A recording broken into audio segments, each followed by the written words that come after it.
Okay, there we go. Thanks for joining us. Let me get full screen and hi. Um, Thank you for being here. Let's talk a little bit about what's going on right now. I know you're looking forward to Thanksgiving. We are too. Um, and there's some things that happened this week, and so that's going to be the subject of this webinar. Usually, the webinars that we're doing have to do with what happened this week. But there are a few things that happened that will be separate from webinar or be separate from the treatment planning presentation. So let's talk about that first. First of all, December 2nd, you've all received notification we're going to be doing a webinar on the 10 successful items that we've noted in our in the people that we consult with. And what were the most successful traits? How did their practices do so well? So we're going to talk about that. And that'll be December 2nd. That's a Wednesday night at 8 p.m. Eastern, 5 p.m. Pacific. And we hope you'll join us for that. We'll probably have some of our people we consult with on the program as well, so they can share what their successes are, and you can take advantage of those successes as soon as you hear them. So, and plan for 2021, which can be and should be a very good year. I want to talk first about our taking advantage of any chance that we have to communicate. You know, sometimes we find communication to be a little bit difficult, don't we? It's kind of like, oh, it's an extra chore. You know, I use this all the time. I dictate on this. This goes, I've told you, to Smart Recorder, upload it to Drive. My daughter gets it. She types it out. Yeah, we still do transcription in the office. It's helpful because, number one, I can note my thoughts, and I can talk about my thoughts right here. I can talk about those thoughts in front of the patient, so the patient hears what my dictation is, which these days can be impressive. And typewritten notes are made of that. I know there's voice recognition software, and take advantage of that. I can't. Why? Because I might tell my daughter, remember what I said 2 patients ago? Change it to this. And there's no voice recognition software that will do that. Now, you could take advantage of it. You could go into the file yourself. You can make those changes. But dictated notes do make a difference. And it all allows you, particularly if you're working with a patient, to sequentially dictate the notes. You know, step 1 is this, step 2 is that, step 3 is this, step 4 is that. It was how I trained myself to do full treatment planning in front of the patient at the chair. And I wasn't very good at it when I started, and I'm better at it now. So that if we can start to discipline ourselves to treatment plan the patient from scratch, to dictate it, your assistant is hearing it, your assistant is taking advantage of those notes as well, and now your assistant can communicate what you've said to the patient. Don't forget, or maybe you don't know, I spend a half an hour at the chair for the examination visit. The patient is here for 2 or 2.5 hours. The way we do that is to train our assistants to understand what I said, and to train our assistants to communicate with our patients, and most importantly, to train our assistants to treatment plan. So they know exactly what I'm going to do. Are they going to get it right all the time? Of course not. But their treatment planning, they're looking at the x-rays, they're looking at the width of bone, they're looking at sinus involvement, they're looking at everything so that they can come up with a treatment plan, and they tell me what the treatment plan is. And if I agree with it, that's great. And if I don't agree with it, then they see what the differences are. I'll never tell the patient I don't agree with it. The assistant is telling me what she thinks. And by the way, is telling the patient, here's what he's going to be looking at before I ever walk into the operatory. Talk about an instant second opinion. I'm the second opinion for the assistant. Assistant has to be trained. And every assistant, we use 3 examining assistants, and we have 2 backups, and now we're coming with a 3rd backup examining assistant, all have learned oral learning treatment planning. More tools that they have, the better it is for you, the better it is for me. The more patients I can see, the better the treatment acceptance, simply because the patient is now communicating with the assistant, because the patient has so much confidence in the assistant, knowing the assistant knows how much there is or what is to be done.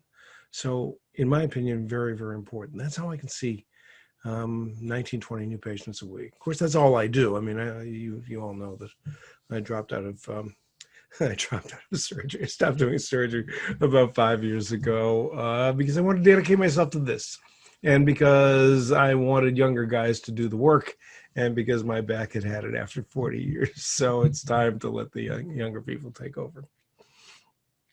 Now, the other thing is any chance to help. For years, we couldn't prescribe antibiotics until we saw the patient, right? I mean, you had to see the patient directly in order to be able to prescribe an antibiotic to be able to help the patient. Well, you all know that we do a doctor phone call. So patient calls, gives us what's going on. We schedule the patient for the examination visit, and that day or the next day or sometimes a couple of days later, I'll call the patient. The patient's already been advised I'm going to call. And so I call the patient. We talk with the patient just for a few minutes. It doesn't take long. But if the patient's in trouble and I can't see the patient for 2 or 3 weeks, what's happened as a result? Now I'm doing what's a teledentistry phone call. I've made a communication. I can take a brief medical history. Patient's in trouble. The patient no longer has to wait for 2.5 or 3 weeks to see me. And yeah, we're booked up. Right now, we're booked up 4 weeks in advance for examinations. They don't have to wait. I can do the electronic prescription to the pharmacy, and the patient can at least get some relief. How do you think the patient feels about that? Can't get in to see me, but for the examination, but at least I've been able to help that patient get through that particular time before the patient walks in. Tremendous. Every once in a while, Zoom phone call. There's a problem with this. I said, well, I really don't understand. How about if I just Zoom you right now? Everybody's used to Zoom now. You're used to Zoom. You're on with me. Okay, so I contact the patient by Zoom. Yeah, it's awesome right there. Okay, I can see it. How appreciative is the patient for that Zoom call before the patient ever walks into the office? It's worth that extra 15 minutes or a half an hour at the end of the day, or maybe only 10 minutes for the end of the day. You're not seeing the number of new patients that I see, but you can, and we're showing you how to do that through marketing and things like that. There are ways in which we can increase those opportunities. Those of you more interested in that, of course, join the IDS. I'm always encouraging you to join the IDS, but this is a separate thing. This is treatment planning. But any chance to help, it's going to elevate you. It's going to differentiate you. It's going to make you so much, differentiate. It's going to make you so much different from any other person, any other doctor that patients encountered. You get a Google review just as a result of a phone call before you've ever seen the patient. That's what can happen as a result. So let's take a look at today. I hope we're recording. Yeah, we're recording, right? Yeah, it was good. By the way, tell other people about this. December 2nd, we're going to get together for that webinar that we talked about. But tell others about this. This is free. I'm not pushing you to do anything other than to get a nice CEU to discuss patients that you might see in your own office, to give yourself some hints. So, and by the way, you don't have to agree with me. It's okay. So we're going to talk about 2 patients today.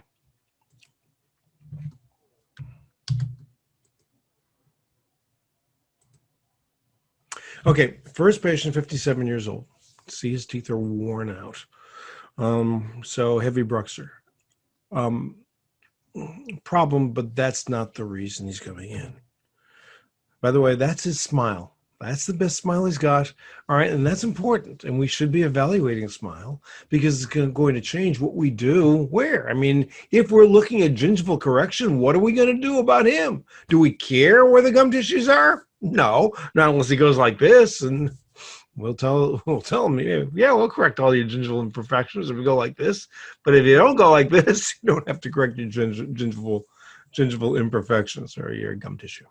Okay, so that's what it is. Let's take a look at the FMX, and I'll take a look. We're going to go over this one briefly. Well, it is the same theme, but you'll take a look. This is beautiful. This one isn't. 12 isn't. But look at the bone from 4 all the way through 11. It's fantastic. Look at what's going on here, though. That's kind of messy, isn't it? Okay, and we'll take a look at that in a second. Look at what's going on here. I can tell you that this is a fixed bridge. Boy, my nose is itchy today. I'm so sorry. Anyway, double abutted bridge, 28, 29 through 30, whatever you want to call that. Let's call it 32. 28 is in good shape. 29, there is an open margin. And 32, that's pretty well a lost tooth. So double abutted fixed bridge, we're going to lose 29. Ultimately, we're going to lose 32 right away. That's where we are so far. Let's take a look at the pano, and you're going to get an idea through the pano, and this is the pano portion of the CT. You see sinuses are pneumatized, but take a look at that. But you've also got this problem right here as well. So you've got a sinus membrane that's pretty cloudy there. Let's take a look at that upper right area. And we take a look at that upper right area. So we're just looking at this, and notice we have a lack of cortication in the sinus floor. Is there a perforation, a bony perforation of the sinus floor? You're darn right there is. By the way, I took this section right here at the distal number 3, between number 2 and number 3. So we're looking at this area here. You've got that, okay? And that can become an interesting problem when you take out the teeth and you see the sinus staring at you. Okay, left side's better. These teeth were extracted a couple of years ago, and the sinus floor is corticated. You've got loss of bone support in tooth number 12. That's not going to be a keeper. But take a look down here. Okay, these teeth were extracted a few years ago. Here's your nerve right here. Here's what essentially is a soft tissue fill of what should be a bony fill of a third molar area. So that's interesting. It'll become more interesting after you see what the patient is talking about with me. So now we're taking a look at the CT scan portion of this. I'm just looking at the upper anterior region, and we take a look at this section right between numbers 8 and 9, and you look, my goodness, fantastic bone, 8.65 millimeters in width, and certainly there's plenty of height, depth, so that if we were to decide to do dental implants here, there's no question dental implants can be placed. Here's the situation lower right side. You'll see the slight open margin, and I can actually get an Explorer in there, and the Explorer catches. You can see the incomplete endo here, so you know 29 is not going to be any good. And if you take a look here, here's 32, and this is all loosened all the way around, just as you would expect. That's on the CT scan. Okay. So what do I say to him? I say to him, listen, sinuses are in trouble. We've got to patch the sinus on the upper right side. We've got to get those teeth out. You're highly pneumatized on the left side, but boy, do you have great bone right here. The easiest, and by the way, least expensive, because you want something fixed in place, the easiest and least expensive way of taking care of this area is to extract all of the upper teeth. We'll patch the sinus up here, and we'll utilize your best bone for placement of dental implants and do what we call solid bite. And solid bite is, implants with zirconia prosthesis. The patient says, I don't want that. I don't want to lose my front teeth. Now he considers what I have to say, but he says, I don't want to lose my front teeth. What do you do? And the answer is that you provide him with the alternative solution. At least discuss with the patient what it would take. What would it take in order to be able to save the teeth? All right, we'll go back for a second and let's look at these teeth a little bit. Let's go to the FMX. Okay. Can you save every one of these teeth except for tooth number 12? Yeah. What are you going to do here? What are you going to do up here? If I'm in the way, I'm just moving my thing down. Or I'm probably not in your way. The thumbnail of my face. What are you going to do here? Okay, you've got a lobulated sinus. You have septa right here. Is that an easy sinus lift to do? You essentially have to do an open window with 3 separate sinus lifts all at the same time, keeping these septa in place. Okay? So that's not easy. Can it be done? Sure it can. And so what you're describing now to the patient is, okay, let's talk about the alternative. Let's talk about what we can do. We can save everything from tooth number 4 to tooth number 11. You don't have to say that. You can save everything from 5 teeth over here to the third tooth over here. It's what are we going to do? What are we going to do in the back? And I'm not talking about cantilever fixed bridges and a 57-year-old who's a Bruxer. I hope you're not either. And so we start to design what can be done. And the steps that we would take would be, we have to extract these teeth, repair the sinus floor. We have to cut the fixed bridge for now between number 29 and the Pontic number 30. I know we're losing number 29, but timing is important. Cut the Pontic, or cut the tooth between 29 and the Pontic number 30 and get rid of that infected tooth number 32. Okay, get that out of the way. What have you accomplished? At least you're for now giving him second bicuspid occlusion on the right side. Okay, so you've extracted the Pontic here, you've extracted these teeth here. That's fine. This tooth is endodontically treated. It's not going to cause you a problem right away. There is caries on the tooth, and eventually we're going to extract it, but at least we're giving him a decent chewing side, not as good as he had, but a decent chewing side now, while we repair the sinus floor, okay? Meanwhile, while we're doing this surgery, let's do a extraction of tooth number 12, and let's do a sinus lift here to give him as much bone as possible. And we're deciding how much time that's going to take. And by the way, our surgical procedures are done based on how much time we're going to take. Okay, so and we charge in two different ways. We have a regular surgical unit, and we have a grafting surgical unit, which is about 30% more than a regular unit. What's a unit? A unit is 10 minutes of time. So I'm pricing it based on the amount of time that I'm going to take. We don't have a standard sinus lift fee. We don't have a standard anything fee. We have a standard how much time would it take me to take, or for Michelle to take, my associate, who's going to be doing the work. And that's how we base our fees. Okay. You all know when you do a quadrant of whatever it is, some quadrants take more time, some quadrants take less time. And don't you wish you could charge more for the more time and less for the less time? And the answer is you can. I've been doing it for my entire career. Well, what about insurance? I don't care about insurance. You all know I don't care about insurance, okay? There are plenty of patients who are not in the insurance league, and that's who we market to. But even when I was working in a very high-producing, high-referral office, I was still adjusting my fees based on the amount of time that I spent, not what the insurance company tells me I should be charging for a quadrant. I've always done it. We've always been pretty good in terms of, if you look at successful practices, we've been a successful practice. It's a matter of going through those skills to get there. But, and I'm talking about the communication skills to get there, which you can all do. You can do it. I mean, it may be difficult, but it's not impossible. We've got 20 staff members, 3 doctors, all of whom are doing the same thing.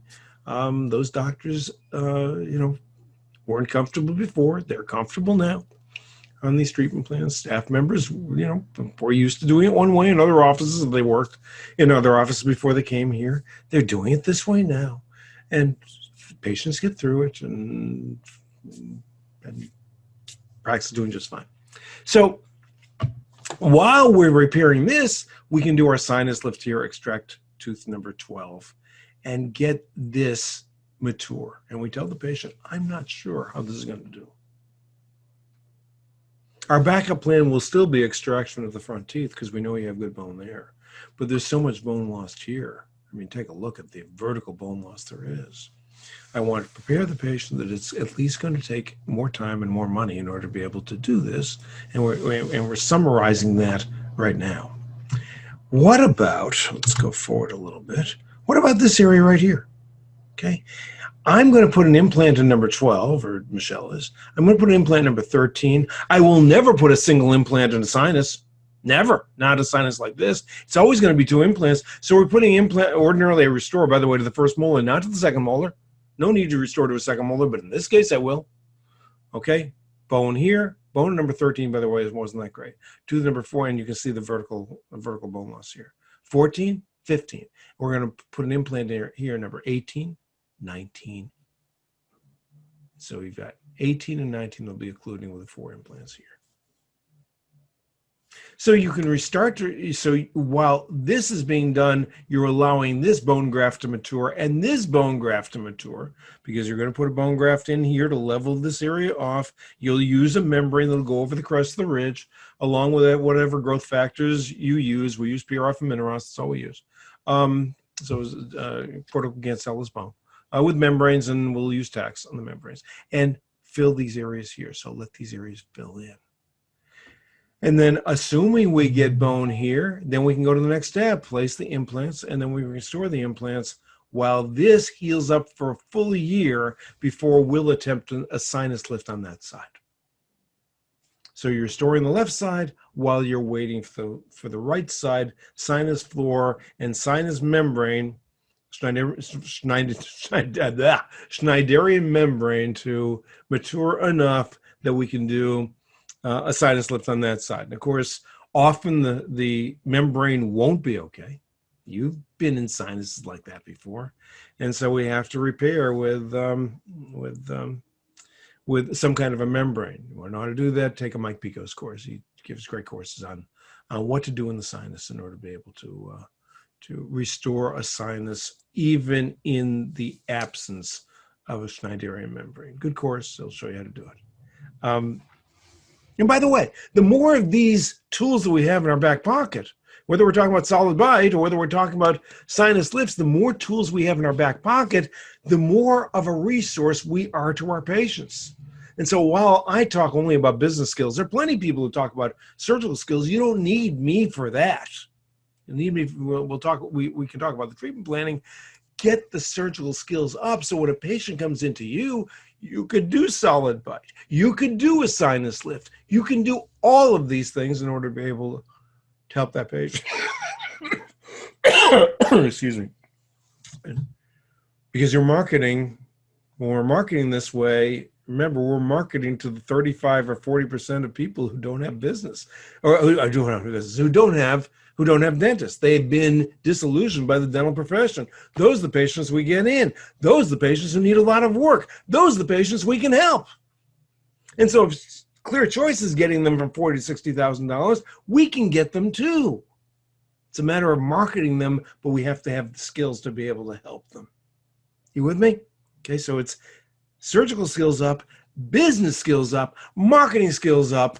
Very, very, very successful practice that we can all do. And then we're getting together and we go into group practices, and now we can become directors of dentistry of those practices. That's the way we're talking about it. Can you stop in between? Do you have to go all the way to having a group practice? Of course not.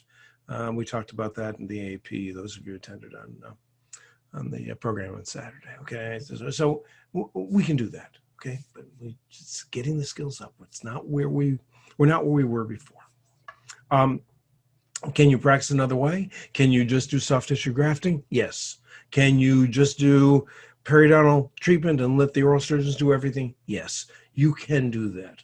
You won't have the same level of practice. You won't have the same income, but you can do that. We have plenty of clients, plenty of IDS members who are doing that. So I'm talking about what I've done and how you can raise the bar as high as you possibly can. Okay, so we restore the right side first, we restore the left side second, always letting the patient know it might not work. But the patient says, I want to save my front teeth. And the patient is willing to spend double what it would cost if we were to do it through extraction of the upper teeth and placing implants in the predictable area. And he's at least considering it at this point. I didn't sell it. He asked for it. I'm giving him the methodology of doing it. Most patients will reject that methodology. Oh, it's going to cost that much? Forget it. Extract the teeth, put in solid bite. Do the zirconia reconstruction. But there are some who say, I want my front teeth. Who's better to save front teeth than us? Who's better to treatment plan that than us? See, so you have the opportunity of doing something that the clinics out there who are doing only one service aren't capable of doing. Do you differentiate yourself that way? Yeah. Do patients then see you because you can do both things, or at least talk about both things? Yeah. Does patient need to go somewhere for a second opinion? No, you're giving both opinions. So, and as long as you are confident in both opinions, you've got to have these procedures in your back pocket. Yeah. You can keep these patients very, very happy and provide all of the maintenance work and all of the things that are necessary to make sure that patient is happy and is functioning throughout his or her lifetime. So that's that patient. And I'm going to show you the patient that I actually was going to talk to you about today. So here's the intake call on this patient. This patient, by the way, is 67 years old. First one was 57. And let's see, Kathy took the phone call. Patient called and only has a few teeth left. Patient is interested in a permanent prosthesis. He wants his remaining teeth extracted. He has regular cleanings done, and he was scheduled this week, a couple days ago. So I made the doctor call and got his voicemail. I said, "Hi, it's Dr. Lee Sheldon. Thanks for making the appointment with us. I look forward to meeting you on whatever the date and time it is. And I'll even say, if you want to talk with me personally before coming in, just call Jill, and Jill will make a phone appointment for us." Okay. That's the message I leave. So here's the patient. And what do you notice about the patient? You see, okay, endodontically treated tooth number 3, it's split. Tooth number 2 has big area of caries here. Have 7, by the way, 7 is a pretty good looking implant. 8, 9, and 10 are pretty good. Okay, no good here. And there's nothing left here on the lower. You've got a root on tooth number, what is this, 20, that we can't salvage. So the upper is in pretty rough shape. What would you do? Let's take a look at him. Okay, so here he is. And notice he's overclosed, and I want you to look at that. I mean, he may not be overclosed, by the way, because you've got this molar in contact with the lower tooth, but I'm going to suggest to you that he is overclosed. He certainly has a lot of wear, and who knows when this bridge was done in the sequence of events. We could have been wearing out his lower, his front teeth, and he keeps on wearing him out. And then finally, when he gets this fixed bridge placed, this fixed bridge is placed at a more closed vertical dimension. So again, this guy is obviously a Bruxer. You can take a look and see what's going on through the enamel, right? And somebody's going to tell me to stop scratching your nose, but we're all friends here, right? Good. So that's his situation. Yeah. Okay, so there's your rotten tooth number 20. So there it is down there. There's fractured. And this is barely in contact with this. So I'm wrong. He is overclosed. Take a look at where this bridge is. Take a look at where tooth number 2 or 1 or whatever that is. He's overclosed. And we've got to think of that as treatment planners as to what vertical dimension we want to achieve. What vertical dimension do you want to achieve? What would you like? I want about a 20% incisal overlap when I get all done. I don't want this. I want this. Okay? I don't want that overlap. Some of you can let me do the stop share for a second. Okay? I don't want that. I want this. When we get all done, I want that patient in that vertical dimension. Don't you? Okay, well, some of you say, well, you can't change the vertical dimension. Yes, you can. You can.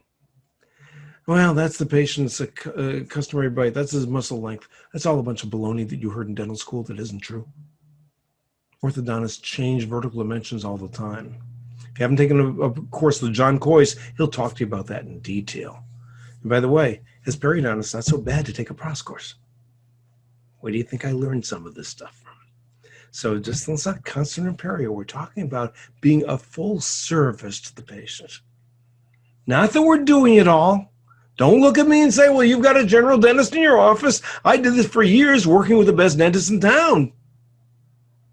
Treatment plan, referred out of the best dentist in town. We got together. We came up with great treatment. Okay, so, you can be in an independent practice, at least from now. Not everybody's going to group practice. It'll go that way. Younger people that are on this right now or they're listening to this on YouTube, yeah, you'll be in a group practice someday. Medicine has done it. If you're, in your 30s, I'd be very surprised if you're not in a group practice sometime in your career. So anyway, let's go back to this. We want incisal overlap like this. And so how do we achieve that? We achieve that by opening the bite and making sure that our pros is designed in such a way that we have all of the determinants established. And this goes back to a Peter Dawson lecture.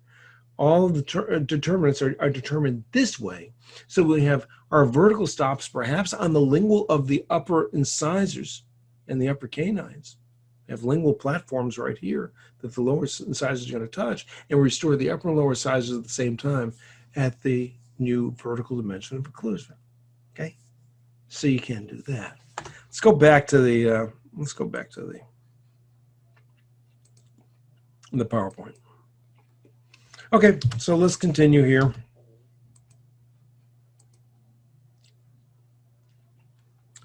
Did I miss something here? No, I didn't. Oh, yes, I did. So let's go to a new share. Let's take a look at a CT scan. So let's look at the maxillary right side.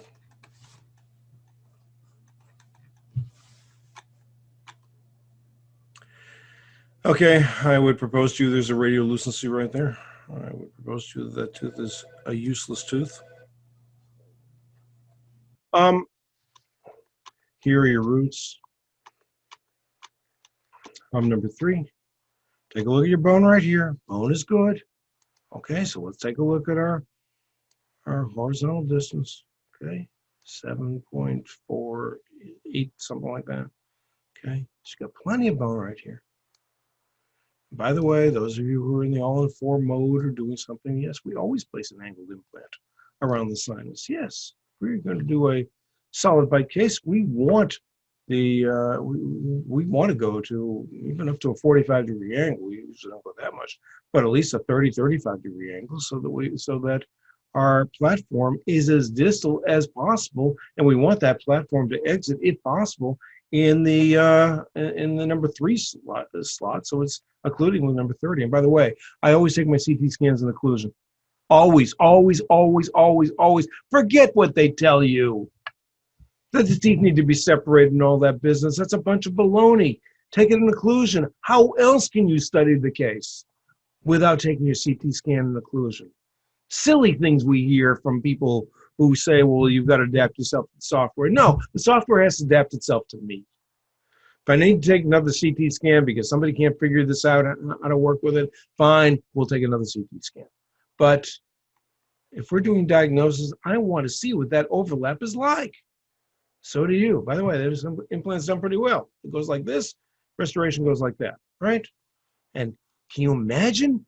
Number 7 has survived based on the onslaught that's occurred on all these teeth. Number 7 has survived. What kind of a candidate is this guy for dental implants?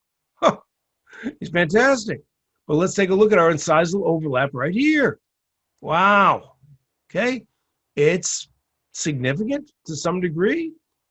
Yeah, I've seen worse. It's certainly not a class 2 division 2 case, but it's a fairly steep incisal overlap with all of this wear that's occurred and all this thin little bits of enamel right there. I don't want to restore a person like that, particularly when you know these teeth are already broken. Here we are, number 10. Okay, so number 10, that's about the worst incisal overlap. All right, there we are, number 11. Bone's still good here. Yes, the bone is spearing, I know. But can we use that bone? Well, let's measure. Yeah. Okay, this is 12, 13 millimeters of bone. Fill this area in. You can put an implant there, can you? Can't you? Okay. How about here? Bone looks good. Yeah. Okay, 15 millimeters. We're fine. Can we angle one of them around the sinus? You're darn right. We can do the same thing here that we did over there. So I'm all set. By the way, will I have to do a little bit of alveolectomy? Yes. How do I determine where the alveolectomy is going to end? I've got to measure 3 millimeters from the lip when he smiles. Why 3 millimeters? Because we have 3 millimeters of tissue. Even if it's 2 millimeters of tissue, we want to overcorrect, and therefore we want our alveolectomy to be 3 millimeters above where the smile line is, so the tissue is resting at the lip line. I actually want it a little bit more. We actually want a couple of millimeters above that. So let's say 5 millimeters above that. We want the tissue to end up 2 millimeters above the smile line. That's what I want. I don't want any I don't want any ridge laps in my final prosthesis. Okay, I don't want that. Okay, on the lower arch.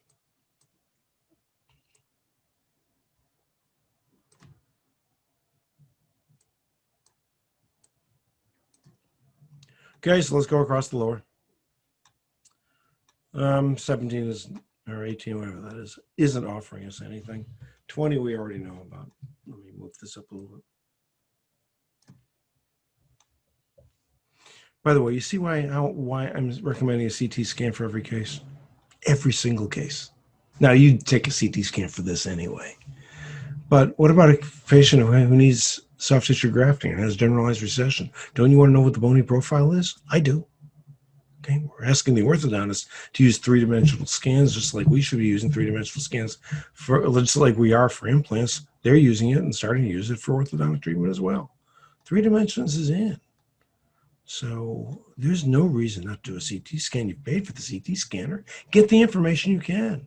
It's educational to you. It's educational to the patient. Because while I'm doing this, what do you think the patient's doing? He's looking at everything I'm doing on the big 40-inch screen in front of him. And I'm describing what's going on, just like I am to you. Back to business skills, okay? Nice implant. Nice implant.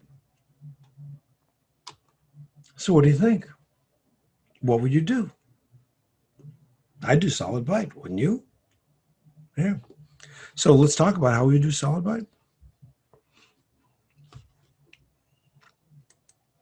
Hopefully I've got this study list okay. Oh, thank God, yes. All right.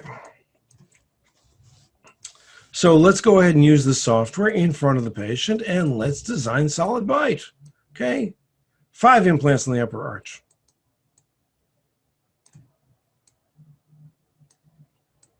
Will I put 6 in? I'll put whatever number. We'll put 6 in, of course. How much does an implant cost? $200, $300? Prosthetic piece, another $200? I'm fine. I want the implants spaced evenly enough. And if we don't feel good about the patient because for whatever reason, add another implant. A lot better to add another implant now than have to repair something where you say, I wish I did later on. And don't look at saving the $200 or $300 or the $600 or whatever it is as being the thing you need to do. You know, you want to make sure these patients are successful. These patients are your calling card. So here we are, designing this in front of the patient. We take a look. Here's the sinus right here. And so I'm going to put an implant in right here, just in front of the sinus. And I'll tell the patient that. We don't want to hurt the sinus, but take a look at how good the bone is. You see, if the implant is fitting right within the bone, you're in great shape. Okay, let's go to the next implant. Good. Oh, I can even use a longer implant here. I can use a wider implant if I want. Okay. Well, I could even use the widest implant.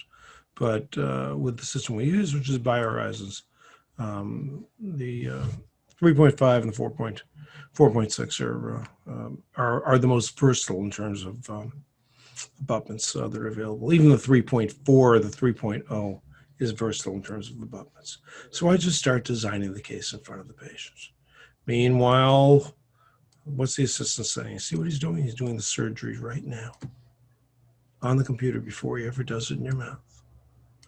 And then I say, you know, this is elementary software. We're treatment planning your case. In the laboratory, we're using much more sophisticated software than this. What do you think the patient is saying? What do you think he's saying to himself? Particularly if he's already been to another office. Okay, so let's look at the lower left side. Same thing. I won't go too far with this. Of course, we want to look for where the inferior alveolar nerve is. And then we design the case now with Anatomouse software, and this is the first version of the Anatomouse software. They've had improvements since that time, but I still like level 1. You can put teeth on these implants. You can do whatever you'd like. And so we've designed the case. Simple, right? And so then we'll work with the restorative dentist and the laboratory in order to be able to create the surgical design that we want. We're going to create the surgical guide that we want. We'll use the bone reduction guide, a la In Sequence. At least we were. We're not doing that anymore. Why aren't we doing that anymore? We are going back to freehand. Why are we going back to freehand? It isn't because we don't like the precision. We do. But when we're doing a maxillary case, the bone is often not very dense in some places anyway. We can't always predict that on our CT scan design, can we? You know, we're not doing spiral CT scans where we can measure bone density. We're doing low radiation CT scans, cone beam CT scans. And if we're doing cone beam, then we can't see those areas. We can't see those areas very well. All right, so here we go. I designed all of these implants up here. Okay, so here we go. I'm not doing them in real time for you. I'm sorry. I got all mixed up when I had that patient that I shouldn't have had up there. But anyway, now you can see the design that I'm doing. You can see all of the implants where the implants are being placed. Okay, so good. So we go through all that, and then I go into the description with the patient as to what is going to occur, saying, all right, let's go back to the other idea. And the other idea is the CT scan part of it, or the implant part of it. I want to be able to feel myself drilling bone. You know, if I'm using a surgical guide, I have to put the implants where the surgical guide has told me to go, even though I'm designing it myself. There are some times when I was doing surgery, and this is before the days of surgical guides, that I didn't like the bone here, so I'd move it over a millimeter or two, and I liked the bone there. And I might angle a little bit in order to be able to take advantage of the best bone. And that's what we are finding too. And those are the things that we'd like to do too. We want to be able to place our implants into the best bone. And so we're going away from the surgical guide process, and we're going back to placing them by hand, doing appropriate alveolectomy, taking an impression of the implant with the multi-unit abutment in place, and creating the prosthesis, temporary prosthesis, that will be inserted the next day rather than at the time of the surgery. We're just starting that now. I'll let you know how successful we've been, but at least you understand what the rationale is. We may decide it's not the right thing to do, but it is a weakness that we found, and so we are going back to non-guided surgery, at least for the full arch cases. Still using guided surgery for critical implant placement interproximally between two teeth, or if we need to line up the maxilla correctly, so we want to put in the implant correctly in number 5, 4, 3, yeah, we'll do a surgical guide there. But these full arch cases, doesn't really make any difference where the implant's placed if we're doing all zirconia prosthesis, and it gives us some leeway surgically to be able to handle the problem. Okay, so we get into the conversation with the patient. Here's what we're going to do. And I say, you know, one thing is you got to understand, when we extract these teeth, you're no longer, and by the way, I always give them the alternative. So if it's possible, we can save these 4 teeth. We can save the implants. Let's go back to the picture for a second.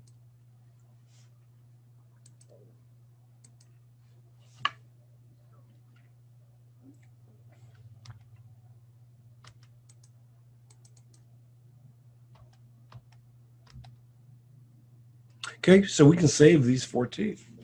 And the way we'll save these 4 teeth is that by the way, if we do solid bite, what are we going to do? We're going to restore the incisal edges here. We want all of the lower incisal edges to be even. We can do that with composite. Okay, and these are 4-surface composites, and we need to have that at our disposal. We have to know how much a 4-surface composite costs, and how much a 3-surface composite costs, a 2-surface composite, because we're directors of dentistry, we're planning the entire case. But I want this bite to be even. You know, the curve of Spee is okay there. We can work with that, and I do want to open the bite. So we're going to open the bite through our, we're going to do our alveolectomy. Notice here's where the line is that we're shooting for. So we want the bone to be reduced, or the soft tissue to be reduced above this lip line, and then create then place the implants and the prosthesis the way we want it. But if we save the teeth, here's what I want. I'd like to have crowns here, here, here, all the way across. I want to open the bite, reestablish a vertical dimension here, and we will do crowns here, and then we'll have to do implants back here, sinus lift a little bit on the right side, internal lift. Left side, I don't think we had that problem. And it'll cost this much for a new abutment and crown, this much for build up and crown, this much for build up and crown, this much for crown. And we start to assess all of the differences, how much it's going to cost. And the patient hears that it's going to cost $37,000 more. I think it's 37. It's a lot of money to keep his front teeth. Well, that's silly. I'm not going to spend that kind of money. Well, let's extract the teeth, and we'll do solid bite. And I say, the one thing is when you extract the teeth, you no longer have the feeling of teeth. You know how your implants feel down here? It's a dead feeling. You really can't feel your teeth. He said, I want to be able to feel my teeth. That's the reason I would save these front teeth. And so we change from what everybody else does, what all of the brand names clinics do, to saving teeth, and come up with a treatment plan that involves saving teeth. And, whether it's 10,000 or 15,000 or 30,000, whatever the number is, now the patient says, I want that. I want to be able to save my teeth. What can you do to help me? So we give the patient, here's the fee for this, here's the fee for this, and now the patient can think with both. Is it worth whatever the number is? If it's 37,000, I think it was 37,000 on the first patient. If it's less, 37 more, 7,000 more on the saving the teeth with all the sinus lift repair. But it's a considerable number. I mean, a big number. All right, do I want to spend that money or not? Most people say they don't want to spend the money, extract the teeth, do the implants, get all done. But some people say, no, if I can save my teeth, I'd like to do that. And that's what happens when you can treatment plan one side or the other. So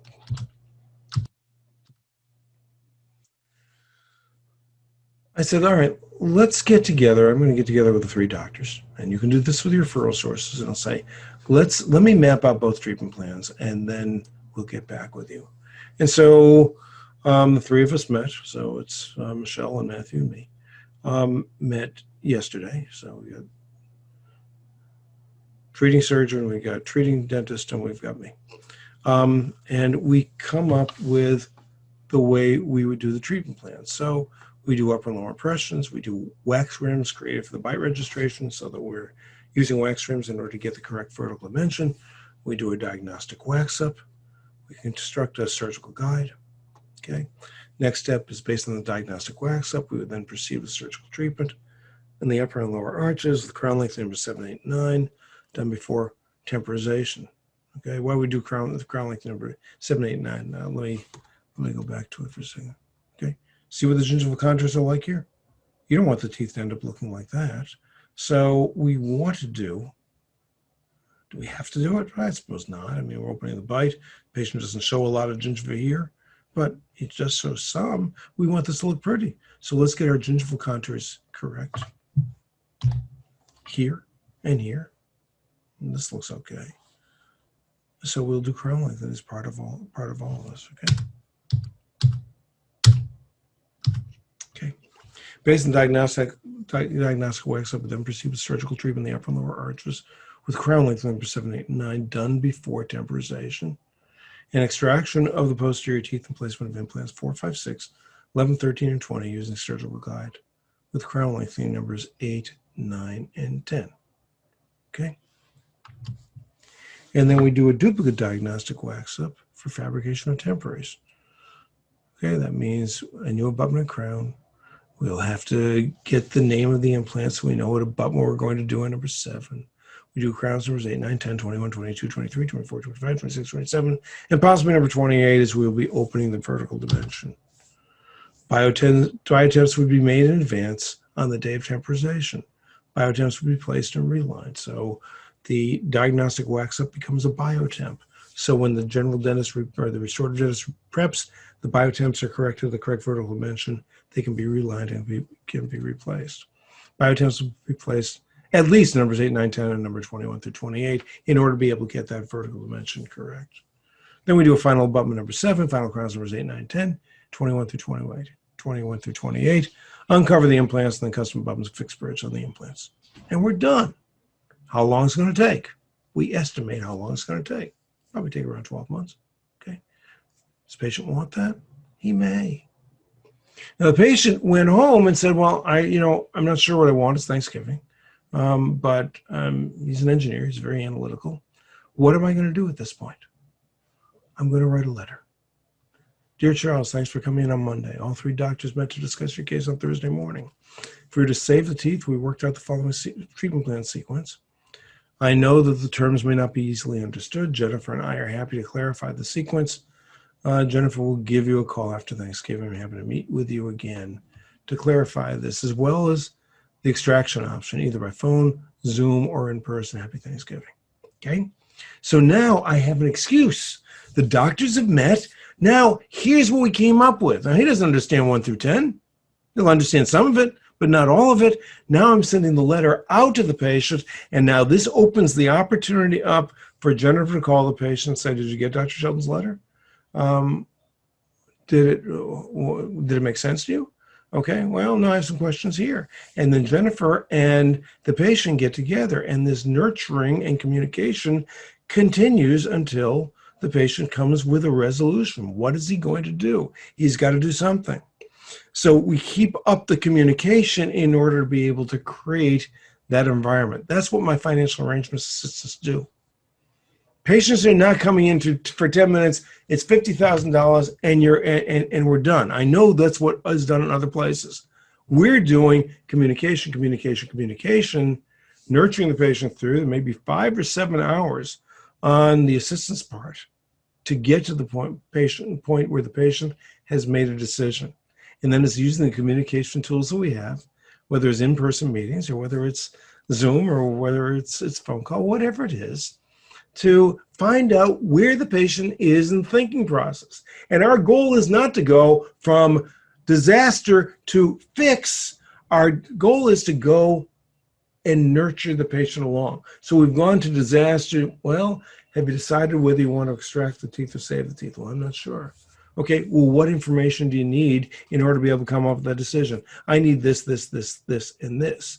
Or a patient says, well, I'm not sure yet. And the answer is, well, these teeth are going bad. We've got to come to a decision soon. I don't want to press you at all, but what kind of information do you need in order to be able to make the decision? Well, I really need this, and this. I need to talk with my wife. Well, how about if we bring your wife in so we can have a further discussion?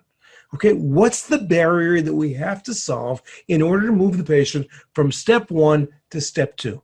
And that's all we're interested in is step 2. We're not looking at treatment acceptance at this point. We're moving the patient along and along and along, getting to an agreement and then getting to another agreement until the patient comes to a conclusion. You do that, you do a lot more big cases. I gave you an awful lot of stuff today, and I apologize for my errors in not sharing information the way I intended to. I see a bunch of questions and answers, and I bet you they all say the same thing. Please share your screen. Yes. Can't see. Are there any other questions that you might have? Okay, so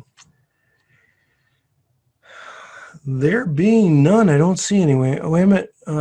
Thank you. You're very welcome. I'll take next week off for Thanksgiving.